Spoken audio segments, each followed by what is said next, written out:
Well, good morning, everyone, and good morning, attendees from United States, California, Inland Empire region of Southern California, and our colleagues from the Netherlands, also known as Holland. I welcome everyone today on our 27th Annual International World Trade Conference. We've been doing this for 27 years. And I also wanted to take a moment and thank the San Bernardino International Airport in hosting this event, in particular, Amber, who's worked very hard to put this all together. Thank you very much, Amber. You're very welcome. Just a quick summary on our speakers today. We're going to be highlighting probably, as you've seen on the title, workforce development. Of course, the other part that's important is partnership. And then certainly we're not going to forget our friends from the Netherlands, also Holland. And we'll talk about Europe, Brexit, and then our friends from the United States government, which will be covering international trade, and then partners in particular, members of the California Inland Empire District Export Council. So with that, I would like to do my first introduction. To my right is Executive Director, Mr. Mike Burles with the San Bernardino International Airport, who will be covering the regional logistic and workforce development. Thank you, Mike. Well, appreciate it, Fred, and thank you to our global partners. Remco, you look great, my friend, so thank you for being with us again. As you know, I tend to jot down notes, from year to year. So if you would allow me to just reflect a little bit here, to everyone, a warm and heartfelt appreciation to our global, national, regional, and local partners. This has been a time, and I think we all wish to pursue and will ourselves continue to innovate and support the supply chain. And in our case, the flying public. To try to say that at this time in our sectors, things have been easy, well, I try not to think like that, because we all know it hasn't. But not that way. I try to listen and I try to feel.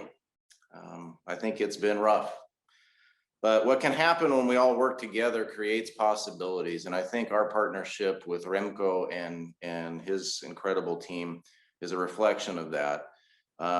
It creates possibilities we never knew, but can now pursue with good global partners like this.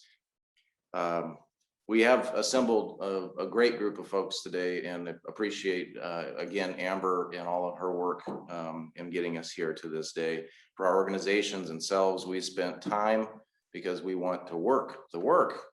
That's important in our sector. From what I've heard from listening, this can also be a collective part of our task together going on.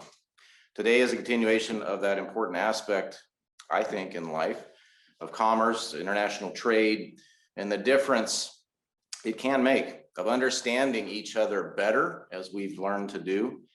We can achieve more than we ever have done before. Our good friend Remco knows well, when I don't know, I ask. And I asked Fred to turn his phone off because it just went off, but that's okay. You know what?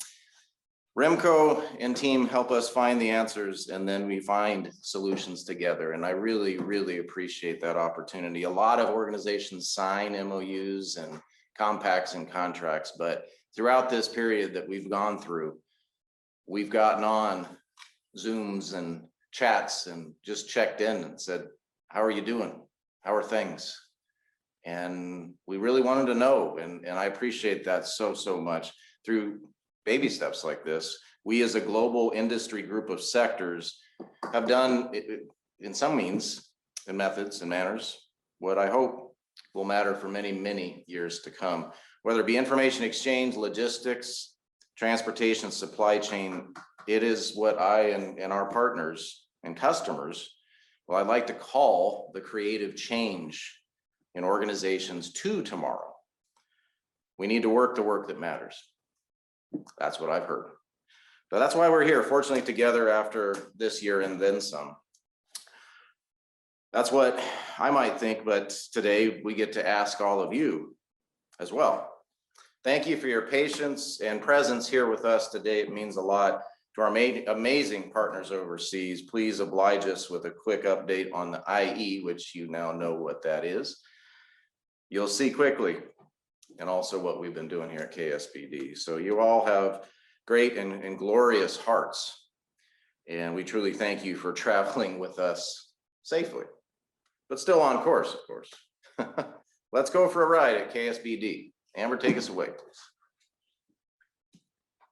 So, as I mentioned, this past year has been a wild ride, a wild and bumpy flight, but our airport survives and we continue. As many in the transportation sector and international trade community know, we have important work for a lot of people, and we employ a lot of people, which we're very thankful for. At SBD, we have 5 key business units. You see them there. And we've got to say we've been very fortunate to retain and even grow these sectors. If you could, the next slide. So aircraft activity, this isn't a shocker. So the one part of pandemics is it's allowed us to talk in different ways and exchange a lot of information that was always out there, but we didn't have the check-ins like we did as a, particularly an aviation community. I did not step back with surprise when I saw these results, because we knew that activity went down in the middle of a pandemic. But thankfully for SBD, we didn't fall off a cliff. Many of our US airport partners had significant decreases, but you'll see in a little bit how we helped weather this storm. Next slide, if you could. Oh, sorry. Okay, so next. So in air cargo, we're going to get to that here. There we go. Sorry about that. So as we spoke last time, Remco and team, air cargo is pretty new to us. It's not new to you. It's not new to your members and partners overseas, but it was to SBD. It's an important sector we've tried to grow carefully. In 2016 going into 17, we finally were able to get UPS to give us a shot, try us out. And we've been with them flying ever since, and it's been amazing. Yeah, FedEx followed shortly thereafter. And given our geographic location in the heart of the Inland Empire, we found new ways to help the supply chain and the transportation community. Next slide, if you could. So nationally, we started with what I call our training wheels on. Well, as you'll see in a few slides, we're taking those training wheels off, and I'm awful proud to see that happen with our partners who've helped us along the way. So this past year in 2020, we're not in the top 130. We're not in the top 100. We're in the top 60 air cargo airports in the U.S. Not bad for rookies. Next slide, if you could. And starting this year, we are going to launch one of the most innovative, creative, and important partnerships that we've added. And Amazon Air is our latest flagship air cargo provider. And this air hub has been the culmination of 20 years of partnership with our friends at Hillwood, a Ross Perot company. This is 100 acres, and it's fully operational, as you'll see. Next slide. It has incorporated with it, much like our Dutch partners have done long before us, green technology, because that's what we, as an industry, have to keep an eye on. So every piece of ground support equipment that supports this facility is 100% electric. Some of the most advanced ground handling equipment I've ever seen. And it is required, mandated throughout the entire campus of this new air hub. And it's impressive. So Remco, when you're ready to come out to California next, we will definitely get you out for a look. So next slide, if you could, Amber. So here you go. That was not too long ago, just days ago, the Air Hub accepted its maiden cargo flight. And at full operation, this can accommodate 26 flights a day. It is the only air hub for Amazon Air in Southern California. And it's the second largest, only behind their main hub at KCVG. And this has been a journey, as we all have been on a journey in the last year and then some. It's 100% privately financed, which in the US for commercial airports is pretty unique. And to me, I think that goes to the strength of our partners and our partnerships, because trying to find the right way to deliver projects, I think is something that we all have to do. And especially in coming out of the pandemic and trying to find new ways to keep people working and grow jobs and employment opportunities. It's a $350 million US build, and it'll ultimately employ over 3,800 direct employees. These are aviation jobs, and we really, really are proud of this facility. 5 megs of solar power, and it's something to behold. So like I say, helps keep the training wheels off and us moving along and moving onward and upward. Next slide, if you could. So in our Inland Empire area that many of our Dutch partners have seen firsthand, no secret, Amazon is one of the top employers. Stater Brothers Market's also a partner who has its headquarters here right behind them. And we certainly celebrate those that continue to keep people working, particularly in times like these. Next slide. Oops. So as for workforce development, you don't do this overnight, and we haven't. It's taken a lot of effort. It's taken a lot of commitment and dedication from our board of directors and elected officials, our workforce development community here in the Inland Empire. But we track our jobs every single year, and we take it very seriously. So this is hot off the presses, and some of my commissioners that, thank you, are attending with us today. Haven't got to hear this number because I just got to see it myself. As of 2020, we had 12,855 direct jobs that have been created. That's important for us because we used to be a military installation, and we lost 10,000 when the Norton Air Force Base closed. Well, the 2020 count, we just got in, and it's being finalized and reconciled because we don't want to fudge the numbers, but we're already over 14,000 jobs coming out of this past year. And I was pretty surprised, but pretty proud of that.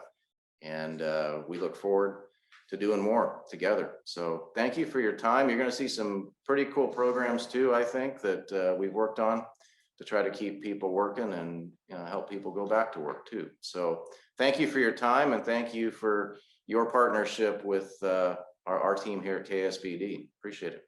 Mike, I have that video of the first arrival if you'd like to share it. Yes, please. Amber's got a surprise for everybody. Here we go.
go, Mike. Well, my first comment was, wow. I still trying to recover from my goosebumps here just to see the progress. My congratulations on your leadership and the San Bernardino team. It's just speed lightning in my opinion, in terms of what you just covered on that. And we're moving forward. I think the most important part, what I got out of this is, wow, 14,000 jobs. And to gain additional 3,800 jobs. Well, that's workforce development, and it's happening as we're speaking this morning. So with that, I want to move on to our next continent. One of my favorite places, Holland. I was born there. So I'm excited from that part in introducing, I would say, goedemiddag. It's in the afternoon in the Netherlands. Meneer Remco Buurman, representing Holland International Distribution Council. And he's going to cover lots of things, but in particular, he'll be covering the latest development in European logistics. He'll talk about Brexit, e-commerce, and also one of the themes that we're covering this morning is workforce requirements and how are things going in Europe. Remco, the CEO of the Holland International Distribution Council. Welcome, good to see you. Thank you very much, Fred, and thank you very much for having me. Mike, very good to see you again today. Amber, thank you for all the preparatory work. It's a pleasure to join this webinar again. Unfortunately, still not possible to meet each other live, like we intended to do last year already.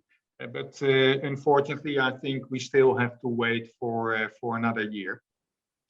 It's a pleasure to be to be with you and to join you and to continue the good cooperation which we've started last year. Even in these times of a pandemic, we managed to continue the good logistics cooperation all around the world, and I think that's a positive sign. Today, like Fred already said, I would like to address a couple of subjects, the Brexit, e-commerce, workforce requirements. But first, let me start with a quick introduction of those who do not yet know the Holland International Distribution Council. We are an association representing and promoting the Dutch logistics industry. So we are an association with around 300 members, from airports to logistic service providers, to professional service providers, to logistic hotspots in the Netherlands. And well, what have we done last year in the year of the pandemic? The three basic services we deliver to our members and also to foreign shippers is we assist foreign shippers to set up their supply chain in the Netherlands. We call it lead generation. Last year, we worked with more than 400 companies to inform them about supply chain solutions in Europe, and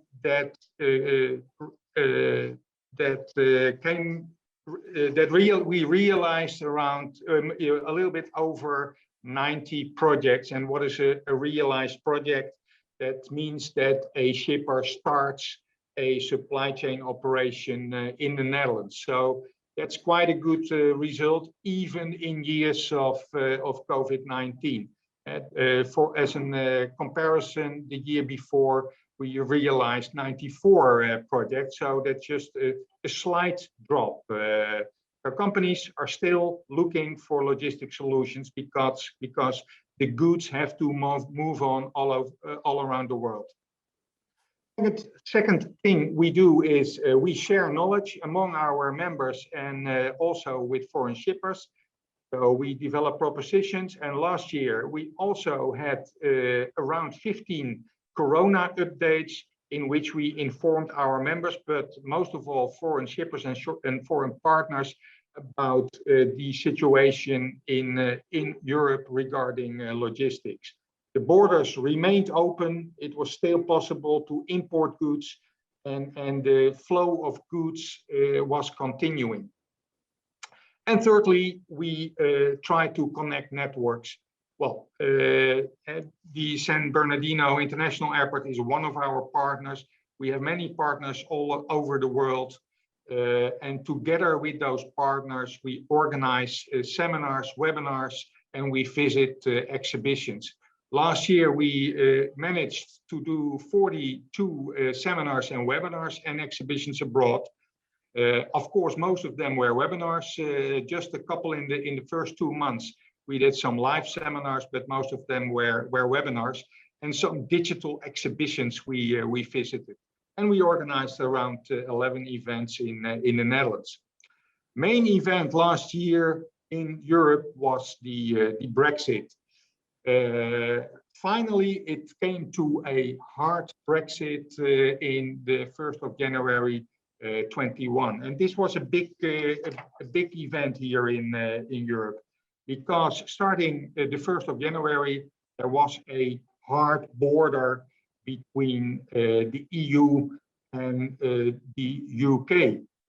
So there was a trade deal, but even if there was a trade deal, there still was a hard border, and customs procedures came into place, which meant that you had to register at the customs. Even if there were no duties due, you still had to register with the custom authorities. You had to register for VAT, the value added tax, which we have in Europe. And food inspections and other certificates were required to import into the EU. This all meant that the time to market for many UK exporters increased, and they had to deal with an administrative burden as well. So how did they solve that? First of all, a lot of them, they were looking, okay, what's now the best transport solution? And they increased the volumes which they sent to Europe. So if you increase the volumes, there's less times that you have to deal with all those customs procedures. And they were also looking for the best solution, so they did not ship any longer by truck, but they did it by container or another solution. And thirdly, they were also looking for their supply chain setup. So many British companies started to have some stock in mainland Europe as well, so they still could serve their clients fast and efficient. So many of those projects you just saw were UK-related projects, British companies who wanted to set up a warehouse in the Netherlands, either by themselves, but most of them outsourced to logistic service suppliers. So that was a lot of work for us, and it's still going on. I think till so far, we worked with over 150 British companies to assist them to redesign their supply chain and to move over some of the stock to Europe. And the same is also relevant for American companies as well, because in the past, a lot of American companies started their business in the UK. What we see now, that if the UK is still a very important market for the American company, they still set up a warehouse in the UK. But if mainland Europe is important for them as well, they also have a second warehouse in mainland Europe. So that's important to know. Then when we look at the impact of the pandemic, there are a couple things which can be mentioned. First of all, we see that the long supply chains, a lot of the production has taken place in China, and we have seen that those supply chains can be quite vulnerable. So a lot of companies from the US, from Europe, currently they are investigating their supply chains and they are looking for possibilities for nearshoring, but also multiple sourcing. Secondly, the just-in-time is very risky because there's a chance that your goods will not be in the warehouse in time. So we see a move from just-in-time to just-in-case, which means a lot of companies keep a larger stock in mainland Europe. And the third important trend is that we saw a significant growth in e-commerce sales in Europe. Well, in the graph on the right-hand side of this slide, you can see that in most countries, there has been a considerable growth in e-commerce sales. And that also means that many of the shippers, they look for to set up a supply chain which supports the online sales. When we talk about online sales, you see that a lot of Europeans, they shop across the border, the cross-border sales, as we call it. And cross-border sales actually means two things. First of all, consumers from one European country, they also buy in web shops in other EU countries, or they buy from a Dutch web shop, but the stock can be in Germany, for instance. So it can be either a foreign web shop or it can be a warehouse in one of the other countries. And so it's very common for the Europeans to buy cross-border, which means that if as an American or as a Chinese company, you have your stock in one European country, you can actually serve the whole European market, and the whole European market is open for you. Another trend we see is that not only the B2C sales, you expect a certain service level, but also in the B2B sales, you can see that the clients expect, the customers, they expect the same service and the same service level and the same customer experience as they experience with B2C sales. So there's really a change taking place in the model. What is the solution? And that's what we see right now. So there's a growth in e-commerce sales. We see that in B2B sales, the same service levels are expected, and the cross-border sales in Europe is very, very common. You see that more and more European distribution centers of American and Asian shippers or web shops are being set up in Europe at the moment. And that has a big advantage for those shippers. They have a local presence in Europe. They have a short time to market.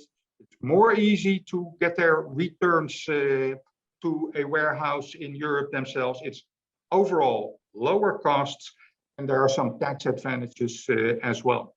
So this is a big opportunity for American and for Asian shippers. Have a presence in Europe itself, and then the Netherlands can be a serious option for that. Finally, I would like to conclude with some remarks about workforce requirements in Europe. Well, first of all, it's very important to know that the labor market is very different across Europe. The labor legislation in all those countries in Europe is really different. And then we talk about different working schedules, a different pay for night shifts. The flexibility is much different. For instance, weekend work in Belgium, it's much more difficult than it is in the Netherlands. You can also see the influence of labor unions is quite different in Europe, and that is reflected in the number of days not worked because of strikes.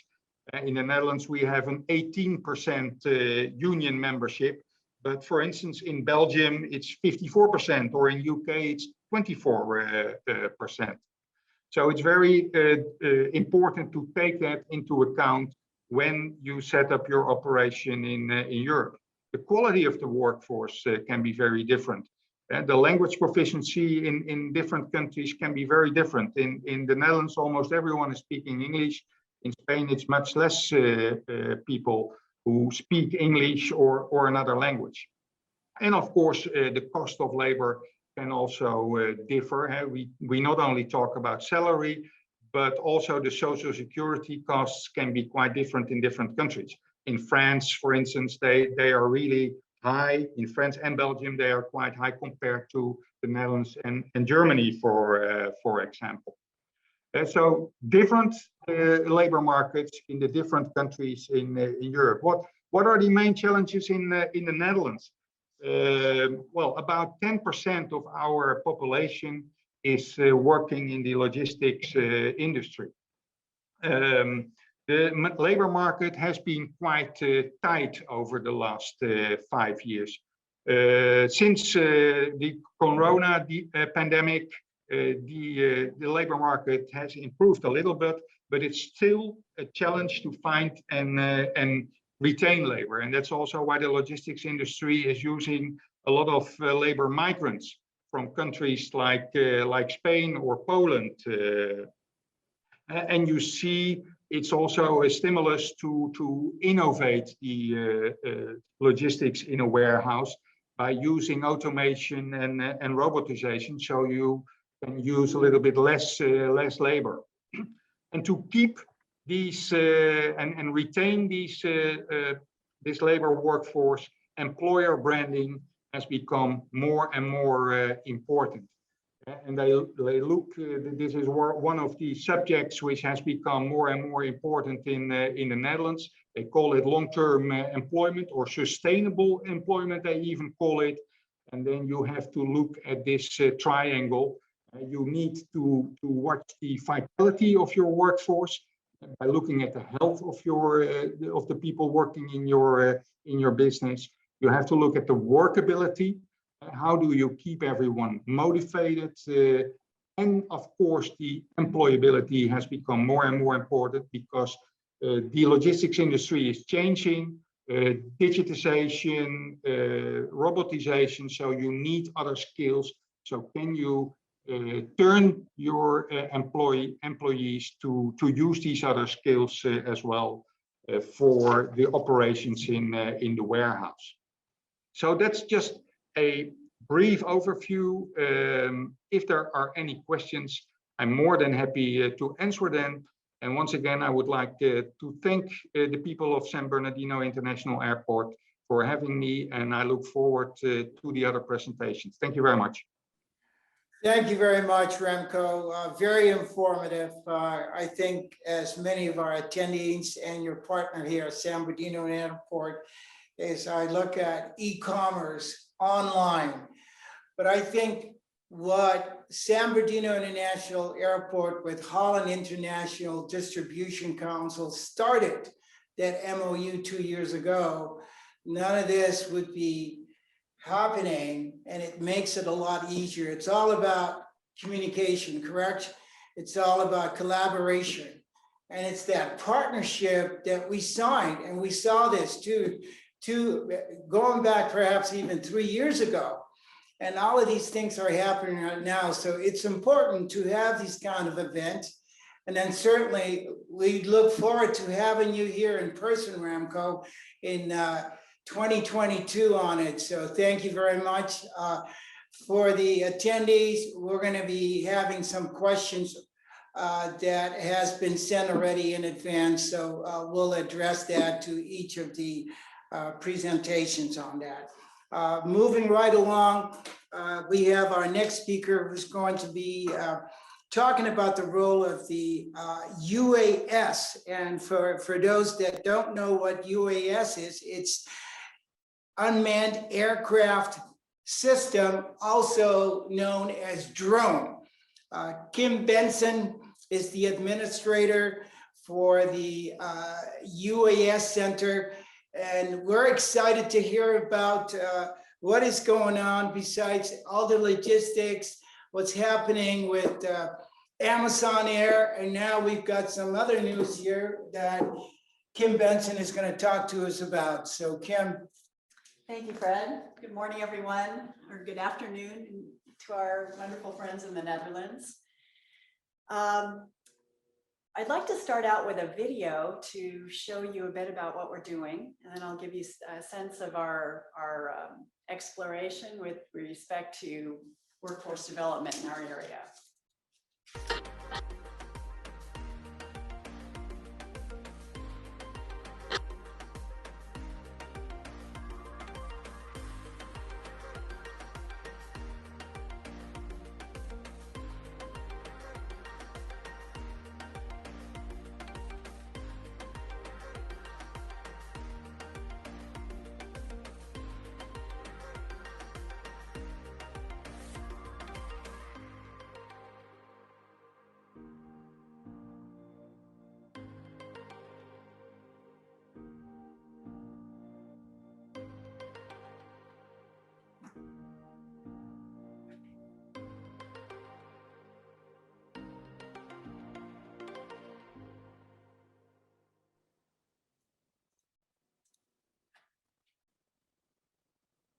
Thank you very much for that video, Amber. So in July of 2020, we had the opportunity to start a new center here at the airport and really focus on developing the unmanned aircraft system technology and also our workforce, both for the airport and our region. Next slide. We are co-located at the San Bernardino Regional Emergency Training Center, which is on site at the airport. And this is a perfect place for us because we are co-located together with the Aviation Firefighting Training Center. And that enables us to work very closely with public sector agencies such as fire districts and others, and gives us basically a designated area within which we can provide, experimental testing for drones, both for companies in the region, research institutions, and also to give our drone pilots an opportunity to expand their skill set. Next slide, please. So we are working on 3 fronts at the same time, and it's proving to work out very well because these 3 intersect. We are focused on bringing an opportunity for companies and research institutions in the area to, like I said, do experimental testing of their own technology in a secure place, and providing commercialization, providing adoption of the technology within our public sector agencies, and creating safer communities as our public sector agencies begin to adopt this technology and use it both at the airport and elsewhere. In terms of advancing our workforce, we are providing training for young professionals to prepare to take their exams to then become certified drone pilots. Next slide, please. This slide really says it all. We have strategic alliances with well-known, very well-known research institutions, namely Caltech is our first strategic alliance, but we will have others. And we have clients, in addition to these research institutions, which are the public agencies themselves, including, as I mentioned, the airport, the fire district, the sheriff's department, and the water district. And there are others coming very shortly here. In this photo, you'll see the research team from Tufan Inc. You'll see the heavy lift drone of Tufan Inc. And you will see the fire chief reviewing the product and looking at it and considering how to use it within the largest fire district in the nation. And I'd like to take this opportunity to introduce you to Amir Ahmadi, who is with us remotely. And Amir is the president of Tufan Inc. And I'd like to invite him to say a few words to you as well. Thank you, Kim. It's a pleasure to see and meet all of you. And I also want to make a quick comment. Remco, thank you for that presentation. It was very informative, especially for me who have been building drones in the logistics space. It was really, really nice to see what's happening in the Netherlands and in Europe. As Kim said, I'm Amir Mahdi. I'm the CEO of Tufan, which is a startup that we spun out of Caltech's Center for Autonomous Systems and Technology. And we're combining world-class robotics engineering and last mile logistics use cases in the physical world. And we're pioneering the future of aerial logistics by providing the safest, strongest, and most reliable transport drone platforms on the market. And they're primed for a variety of industrial safety and logistics applications. And in this photo, you see that last year we demonstrated the carrying of firefighting equipment at the airport, and have since been building a state-of-the-art drone that carries its own weight, that has the agile maneuverability and hardware scalability required for a variety of logistics mission sets. And I'll end with, just to keep it short, we're really proud to be partnered with SPD Airport and the UAS Center to introduce greener, more innovative, and quite frankly, disruptive technology. Mike and Kim and their team have been doing some really, really impressive and exciting stuff. And I have no doubt that they'll continue these amazing contributions and into transportation, to logistics, and obviously to technology like ours. And we're super proud to be a part of it also. Thank you. Thank you, Amir. So are drone pilots in demand? This is a big question. Obviously, there are many, many industries that are affected by this technology. Next slide. We project more than 100,000 new jobs will be created by 2025 in this sector. And when we think about global logistics and the applications, even at the airport here, I can give you a few. At the airport, we're using drones for perimeter inspection, solar panel inspection, ramp management, wildlife mitigation, and many other applications as well. But just to give you a few. So we are taking the view of providing this technology and training for the whole region, but we also have a focus on global logistics. Now, interestingly, we've looked at how to really ramp up this use of this technology, and the key here is really getting the people trained and certified as drone pilots. So you'll see in this slide the fact that it doesn't cost very much to get a license. You do need to prepare for the test and take the test. There are test fees, etc. But the fact of the matter is that there are significant opportunities for anyone in the region, almost anyone, to become a drone pilot and explore the various applications.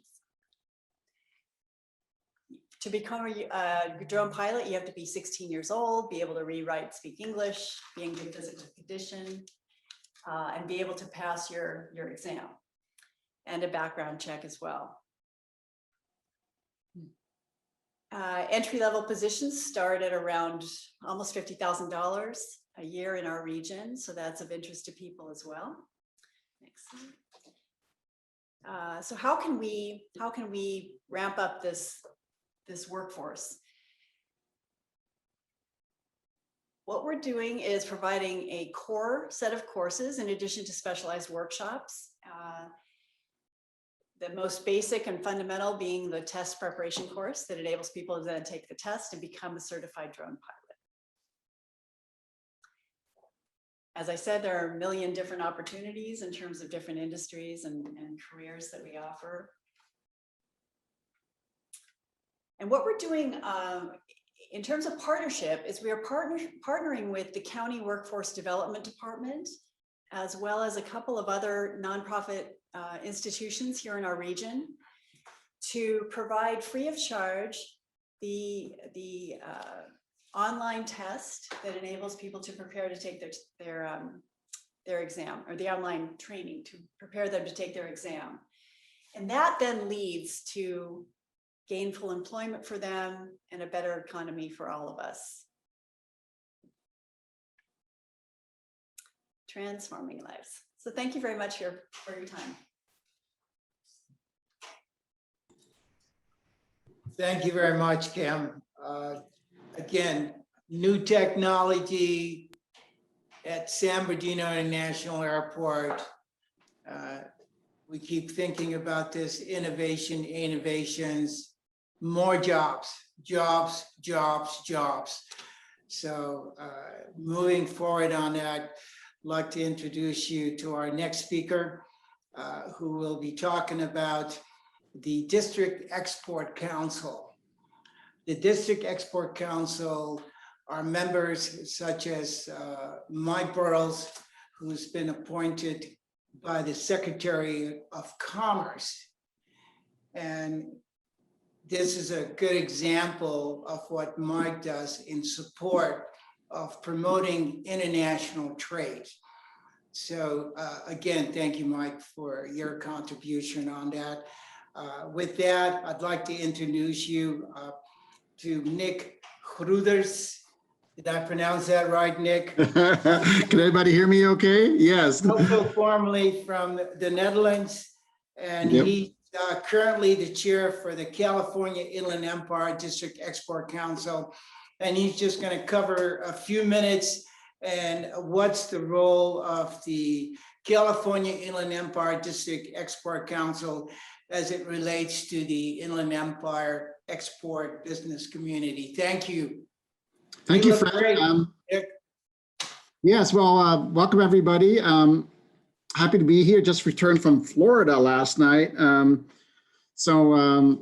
Was at a big RC event, kind of ties in with Kim's presentation with unmanned aircraft, and that airport had a big Amazon distribution center. So it all ties in with Mike as well. So the world is changing with all the logistics and Amazon Prime and so forth. But let's talk a little bit about me and CDEC. So the California Inland Empire District Export Council is one of 6 councils in California.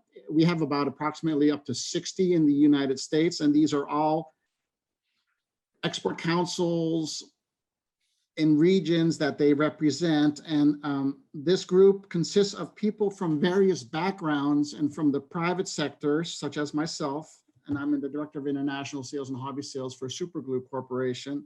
We have importers, exporters, we have people from the finance banking world, we have manufacturers, we have legal attorneys, trade, we have educators. It's a big variety of different people with different backgrounds that, like Fred indicated, are all appointed by the Secretary of Commerce to basically represent the private sector in commerce, and specifically export commerce, which that is our mandate, is what we push. So we as an organization represent our region. We're allowed to lobby because we're private sector. So we are basically the conduit or the communications channel for the Department of Commerce. We have in each deck an executive secretary who is a district Department of Commerce member. So we work with them, and we're very happy and pleased to have Edward Voigtberg as our executive secretary. And with that, we also go to Washington, DC. We are allowed to lobby and basically talk about our needs in our regions, for which we then have congressional contact with the representatives up on the Hill. I've been fortunate enough to have about 5 or 6 of those where we can go and ask the tough questions and explain our needs. In addition to lobbying, we also do webinars, of course, and seminars, and hopefully seminars pretty soon as well, as things are starting to open up. So it's all about education. It's about outreach. It's about educating people how important export is. And here in the United States, if you as a company only sell to the United States, you're really only touching 5% of potential consumers. Now for the United States, it's a little bit different because we are such a big country, and a lot of companies are satisfied with that. Obviously for the Netherlands, it's a little bit different. It's probably reverse. It's probably like 5% domestic and 95% outside of the Netherlands. But with us, it's a little bit tougher because it's the different geographies. So we push that very hard. We discuss free trade agreements, anything that comes up in regards to trade and things we need to overcome to make trade even more successful. So all those things are being brought up to the people in DC, and we work with different decks that are all combined in a bigger group. And I'm also part of that, which is the National District Export Council, which is basically the umbrella organization. So that all ties in with all the local decks. And I represent the Southwest United States on the national level, where these things also get discussed on a broader national scale. And it's a very important mission for us. And feel free to visit our website. It's in the bio on this webinar. And I'd like to conclude with that. And if there's any questions at the end, please let me know. Thank you very much. Thank you, Nick. I just want to add that Nick is the current CDEC chair. Bob Spence, he's the vice chair. And then Kerry Warner, he's our treasurer for CDEC. And then, of course, Edward Roydberg, he's the executive secretary for CDEC. So thank you very much, Nick. Appreciate that. Our next speaker, very well known in the Inland Empire region, is the U.S. Department of Commerce. It's a long title, International Trade Administration. Edward Roydberg, Director. Dobre utro, Edward. Good morning. Good morning, Fred. Did I say that right? You got that. Well, let me start off by thanking the San Bernardino International Airport, of course, the Inland Empire District Export Council, my own colleagues, and all other trade partners that joined together to help organize this important program. As Fred mentioned before, this is all about collaboration and networking, and every time we get a group of international trade professionals in one virtual room for about an hour, somehow good things tend to happen for our region. Again, my name is Edward Roydberg, Director of the Inland Empire Field Office for the U.S. Department of Commerce's International Trade Administration. I know I've met many of the participants on this call, but for those not familiar, the mission of our agency is to assist American companies to compete and grow internationally. In other words, our job is to help you export. As a federal agency, our overarching objective in promoting exports and foreign direct investment is to create more jobs in the US, and in my case, specifically here in the Inland Empire region. That's why the theme of this event, Global Logistics Workforce, ties so closely to what we do, especially now during this period of economic recovery. As many of you know, May is the World Trade Month in the United States, and this is one of many events happening throughout the country to acknowledge and celebrate the importance of global trade to the job creation and economic growth on both national and regional levels. So as the last speaker of the event, let me take a minute to recognize that Inland Empire's economy depends on world trade. In 2019, the San Bernardino and Riverside counties combined exported $9.7 billion worth of manufactured products. This makes the Inland Empire the 37th largest metropolitan exporter in the country. That's roughly top 10% of all metro regions, to give you some perspective. It's also not by chance that we had Mr. Berman of Holland International Distribution Council on this call, partially for the reasons he described. The Netherlands is the 4th largest export market for the Inland Empire companies. The amount of exports from this region close to doubled in the last 10 years since 2009. And that's just the manufactured products and not accounting for export of services like education and training. During the 2018-19 academic year, just pre-pandemic, the US hosted over 1 million students and reported 46.5 billion in educational exports, which supported close to 460,000 US jobs. Now, I don't have the statistics for the Inland Empire specifically, but we all know how amazing universities and colleges are here in our region. For example, our office assisted UCR and several local community colleges to recruit hundreds of foreign students. Imagine not only the tremendous economic impact that has on our community, but also in our workforce development when some of these American educated bright minds become part of our global trade workforce. What's also interesting is that small to medium-sized companies, which as we all know are a backbone of our economy, account for more than 90% of regional goods exporters. I know things have not been easy this past year for small business, but my message is that international trade and exporting specifically offers a pathway for a much quicker recovery and more stability and growth moving forward. After all, it has been proven that companies that export grow faster, are more productive, have higher wages, and less likely to go out of business. As Nick just mentioned, over 96% of global consumers, which is more than 70% of the world's purchasing power, resides outside of the US. So if your company is not exporting, you're missing out on this tremendous growth opportunity. Bottom line, exports means jobs for this region. So how can we help? Our office in the Inland Empire is one of 100 export assistance centers throughout the US and international offices at the US embassies and consulates in almost 80 countries. Because of this international network, our agency is uniquely positioned to help local companies capitalize on the opportunities to sell American goods and services around the world. We generally divide our services into 4 broad categories: counseling, market intelligence, business matchmaking, and commercial diplomacy.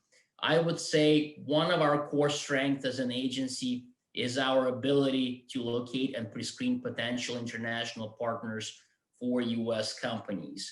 For example, working with our offices at the US embassies and consulates, we can provide US companies traveling to a foreign market with up to 5 pre-vetted appointments to establish relationships with potential overseas agents, distributors, sales reps, and so on. We can also do these introductions virtually as travel is limited. I know we're running out of time, so in conclusion, if you're looking to expand your markets internationally, we are a resource for you. Please check out our website, www.trade.gov or www.export.gov for an overview of our export solutions. Please reach out to us, follow us on social media, subscribe to our newsletter. We look forward to making your company our next success story, and happy World Trade Month. Thank you. Thank you, Edward. And as always, we appreciate the partnership with the United States Department of Commerce. You have the support from the San Bernardino International Airport, supporting you in particular, Mike Burles, who is on the district export sales. And we continue that in working closely with your offices and the US embassies around the world on that. So with that, as we've done our presentation, I received several questions, and I'm going to go ahead and ask the first question to Mr. Mike Burles. Is the question came up and said, Mike, how did you all grow so many jobs, during these challenging times? Well, as I mentioned just a few moments ago, I've got to say each year I'm happily surprised. And as our Dutch partners taught me just a few moons ago, Remco, it's important, particularly in times like these, that you know your course and you try to follow it. And you listen to your team, you listen to your customers, and that's really what we tried to do.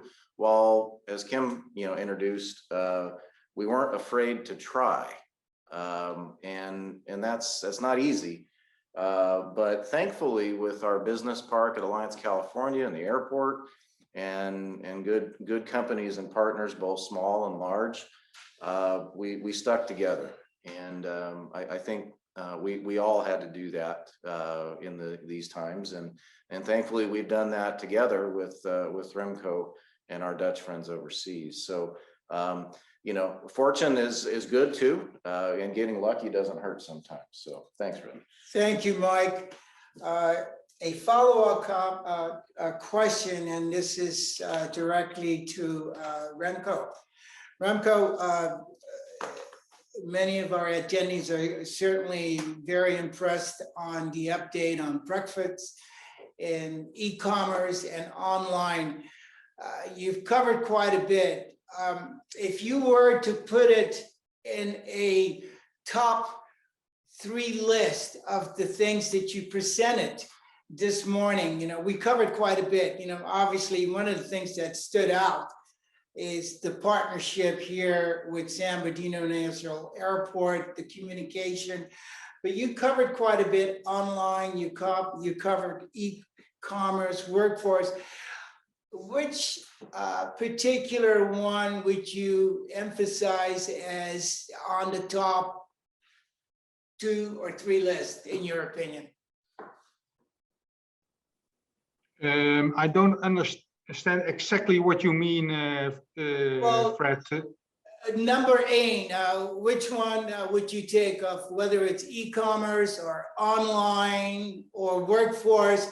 How would you prioritize as any of those? You could take any of those and perhaps give us an example if you'd like. Okay, yeah, I think priority of last year has been the change to online acquisition and to assist companies digitally and to set up the partnerships digitally. Because normally I and my colleagues, we travel around the world to meet with companies, to meet with partners in person, because in the end, that's the best way of doing business. The change we made last year is really a change from face-to-face business to digital business. And actually, I think we managed to do quite well and to keep the partnership and relationship with all our friends alive.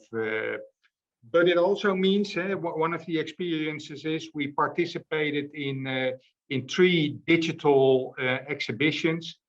It's very good to transfer knowledge, but for the networking, well, it's not really that good to do that digitally. So you can maintain the relationship you already have established, but it's very difficult to develop new relationships. So we are really looking forward to travel again and to meet you and our other partners in the United States live again in the near future. Thank you, Remco. Our next question to my left, Kim Benson, Administrator for the UAS. Kim, what would you like to propose in terms of collaboration with, in particular, with Schiphol and San Bernardino International Airport?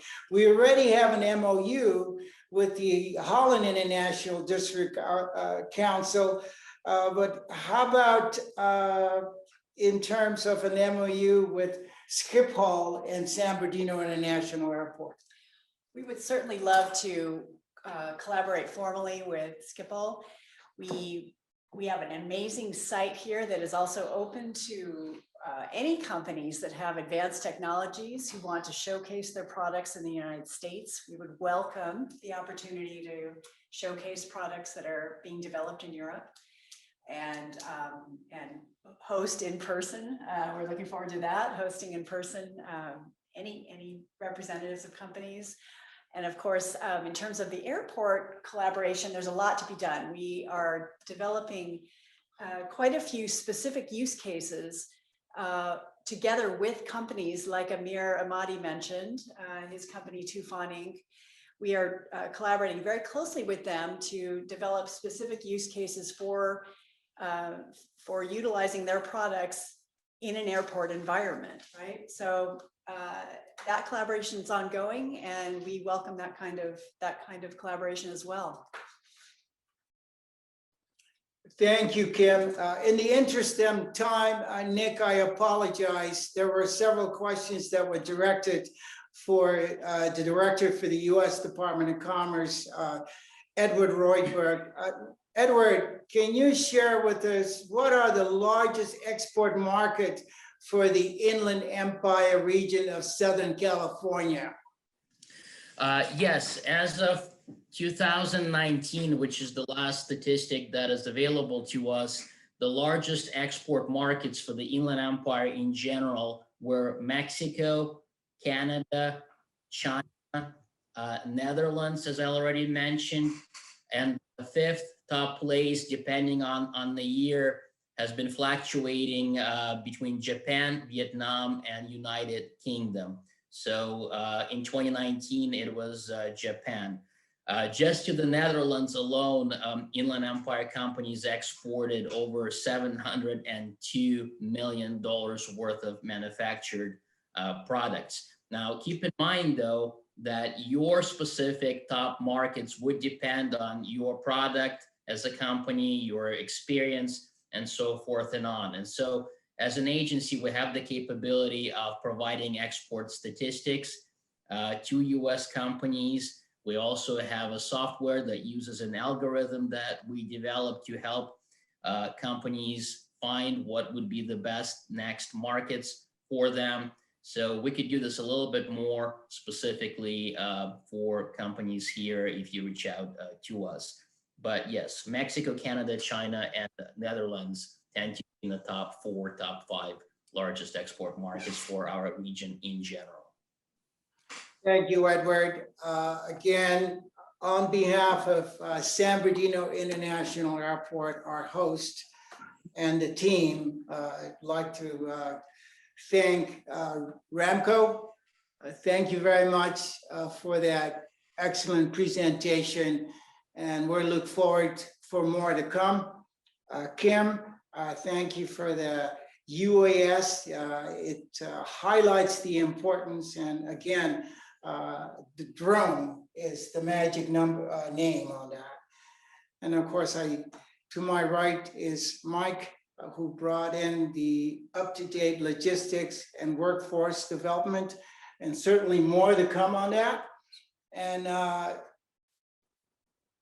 Nick, thank you for your leadership as the chairman for the California Inland Empire District Export Council. We very much appreciate your leadership, both in DC and here in Southern California. And then, of course, least but not least is Mr. Edward Royberg. Thank you for your colleagues and team and the support of the U.S. Department of Commerce. And in summary of this presentation, it's all about jobs, jobs, jobs, jobs, jobs, education, and how do we work together, partnership, communication.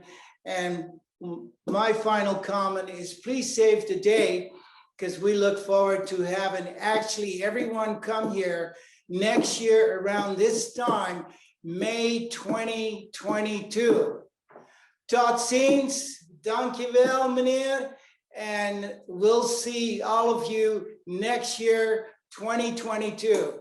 Thank you very much.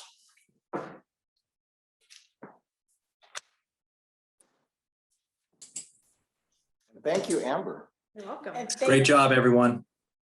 Thank you. Thank you. I'll go ahead and end this.